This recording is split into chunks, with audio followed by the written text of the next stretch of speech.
आता पाहूया राजकीय विश्वात काय सुरू आहे त्या संदर्भातल्या टॉप 9 बातम्या। मुख्यमंत्री लाडकी बहीण योजनेचा पुढचा हप्ता 26 जानेवारी पूर्वी मिळणार। 3 ते 4 दिवसात लाभार्थी महिलांना लाभ मिळणार। महिला आणि बालकल्याण मंत्री आदिती तटकरेंची माहिती। जानेवारी महिन्याचा म्हणजे नवीन वर्षाचा पहिला जो लाभ आहे डीबीटी आहे ते 26 जानेवारीच्या आत त्याची सुरुवात ही आम्ही करत आहोत। बारामतीतील कृषी प्रदर्शनात शरद पवार, अजित पवार आणि सुप्रिया सुळे एकत्र। माणिकराव कोकाटे, पंकजा मुंडेही उपस्थित। दादांनी सांगितलं आजचा दिवस तसदी घ्या, पण मी दादांना म्हटलं पहाटेचा शपथविधी आठवा, मीच पाठीमागे उभा होतो। कृषी प्रदर्शन कार्यक्रमावेळी मंत्री माणिकराव कोकाटेंच्या वक्तव्याने हर्षा पिकला। माहिती मी उशिरा उठतो, त्यामुळे दादांनी मला रात्रीच सांगितलं उद्याचा दिवस तसदी घ्यावी लागेल।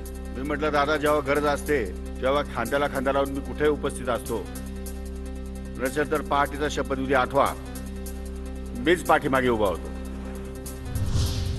सगळ्यांना मकर संक्रांतीच्या हार्दिक शुभेच्छा। आता वर्षभर काय निवडणुका नाही तर वर्षभर गोड बोलूया। बारामतीमधील कृषी प्रदर्शनावेळी खासदार सुप्रिया सुळेंचं विधान।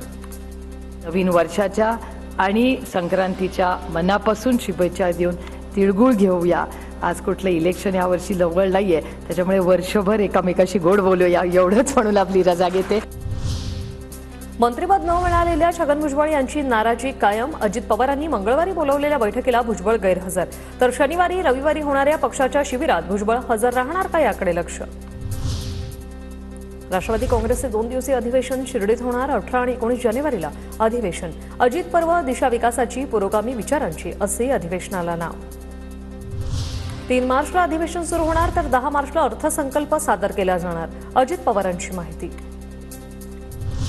मुक्तागिरी बंगल्यावर मंत्री गुलाबराव पाटील यांचे बॉडीगार्ड आणि पोलिसात झटापट। शिवसेनेच्या बैठकीनंतर बाहेर येताना गुलाबराव पाटील यांच्या बॉडीगार्डने सगळ्यांना बाजूला केलं। बॉडीगार्डचा हात पोलिसांना लागल्याने झटापट। महाकुंभात डुबकी लावल्यावर त्वचारोग होत असल्याच्या तक्रारी। भाजपच्याच मुनगंटीवारांकडून गंगेतल्या प्रदूषणावर खडेबोल। राम तेरी गंगा मिली झाल्याचं बघावं लागणार, हे खेददायक असल्याचंही केलं विधान।